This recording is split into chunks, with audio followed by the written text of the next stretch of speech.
दोस्तों, जैसे पिछले भाग में मैंने वंदना भोजक चैनल पर आपको बताया था कि बेडरूम कभी भी एल आकृति का नहीं होना चाहिए। बेडरूम कभी भी एल आकार का बेडरूम हमारे घर के लिए शुभ नहीं होता है।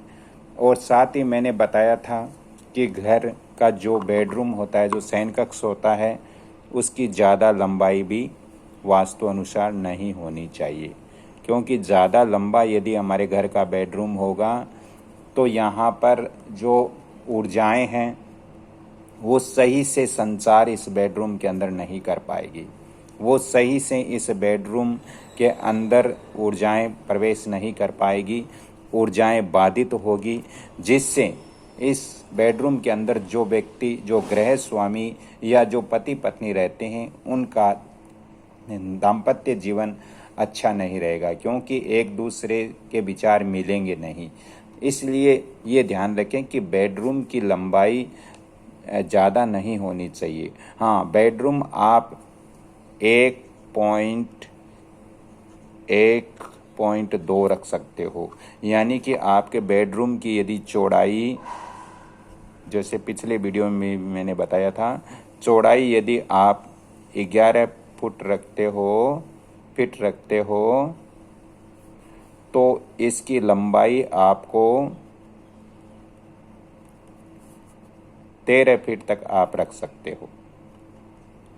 इससे ज़्यादा रखना वास्तु अनुसार अच्छा नहीं माना गया है।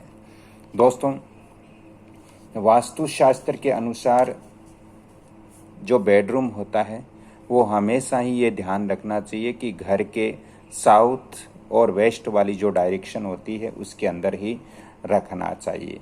दोस्तों, बेडरूम की खिड़कियां हैं वो उत्तर और पूर्व वाली जो दीवार होती है उस पर रखना बहुत ज़रूरी है, क्योंकि उत्तर पूर्वी दीवार पर यदि आप बेडरूम की जो खिड़कियां हैं वो यदि उत्तर पूर्वी वाली दीवार पे रखते हो, दरवाजे और खिड़कियां, तो ये वास्तु अनुसार अच्छा होता है, क्योंकि इससे यहाँ ऊर्जा का संतुलन अच्छा रहता है। इस बेडरूम के अंदर यहाँ पर आप पूरब वाली और जो उत्तर वाली दीवार हैं, इसके अंदर आप खिड़कियों का निर्माण वास्तु अनुसार कर सकते हो। ये बहुत अच्छी व्यवस्था होगी अगर, क्योंकि दोस्तों इस बेडरूम में अच्छी एनर्जी रहेगी तो इस शयन कक्ष में संतुलित ऊर्जा रहेगी, और जब संतुलित ऊर्जा रहेगी तो इस बेडरूम के अंदर जो व्यक्ति रहता है वो आरामदायक माहौल में रहेगा। दोस्तों, मास्टर बेडरूम की आप लंबाई चौड़ाई कितनी दे सकते हो? घर के अंदर मास्टर बेडरूम है, उसकी लंबाई चौड़ाई आप, जैसे मैं यहाँ बता देता हूँ, यदि लंबाई 15:13 दे सकते हो। इसके अलावा आप 16:14 दे सकते हो। दोस्तों, यदि लंबा 15 है तो चौड़ाई 13 रख सकते हो, यदि चौड़ाई 13 है तो लंबाई 15 रख सकते हो। ऐसे ही यहाँ पर लंबाई यदि 16 है तो चौड़ाई 14 रख सकते हो, चौड़ाई यदि 16 है तो लंबाई 14 आप फिट रख सकते हो। दोस्तों, एक सामान्य बेडरूम की लंबाई चौड़ाई कितनी होनी चाहिए वास्तु शास्त्र के अनुसार? एक सामान्य बेडरूम की लंबाई चौड़ाई, दोस्तों यहाँ पर लिखना बहुत ज़रूरी है।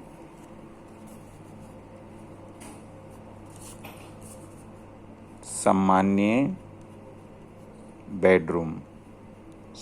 बेडरूम यानी शयन कक्ष की लंबाई चौड़ाई कितनी रख सकते हैं? सामान्य बेडरूम की लंबाई चौड़ाई 11:13 में रख सकते हैं। इसके अलावा हम, अगर जगह छोटी है, आकार छोटा है, तो 9:11 के अंदर भी रख सकते हैं, यानी लंबाई 11 चौड़ाई 9, या फिर यहाँ पर चौड़ाई 11 लंबाई 13। ऐसे भी हम बेडरूम का आकार है वो रख सकते हैं। दोस्तों, हमारे घर का जो बेडरूम है वो कभी भी एल आकार का, जैसे ये आकृति दे देता हूँ मैं, जैसे ये एल आकार हो गया, इस तरह का बेडरूम एल आकृति का हमारे घर के अंदर नहीं होना चाहिए। ये अशुभ बेडरूम होता है। इसके अलावा ज़्यादा लंबा बेडरूम भी हमारे घर के अंदर नहीं होना चाहिए, जिसकी लंबाई मान लीजिए 10 फीट चौड़ा है और आपने यहाँ 18 फीट इसको लंबा कर दिया, तो ऐसा बेडरूम वास्तु अनुसार नहीं होना चाहिए, वास्तु अनुसार गलत होता है। दोस्तों, अगर आपका 2 मंजिली मकान है या 3 मंजिली मकान है तो फिर हमें ध्यान रखना चाहिए कि जो घर का मास्टर बेडरूम है वो ऊपर की मंजिल में ही होना चाहिए। नीचे वाली मंजिल में मास्टर बेडरूम हमें नहीं रखना चाहिए।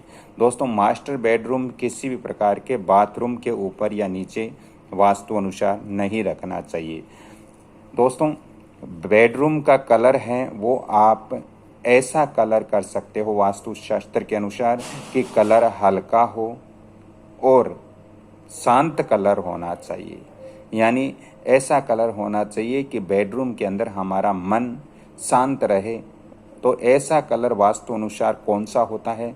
आप बेडरूम के अंदर दोस्तों क्रीम कलर कर सकते हो। बेडरूम के अंदर क्रीम कलर वास्तु अनुसार अच्छा है। इसके अलावा गुलाबी कलर कर सकते हो। गुलाबी कलर भी वास्तु अनुसार अच्छा होता है, लेकिन ये दोनों ही कलर हल्के होने चाहिए।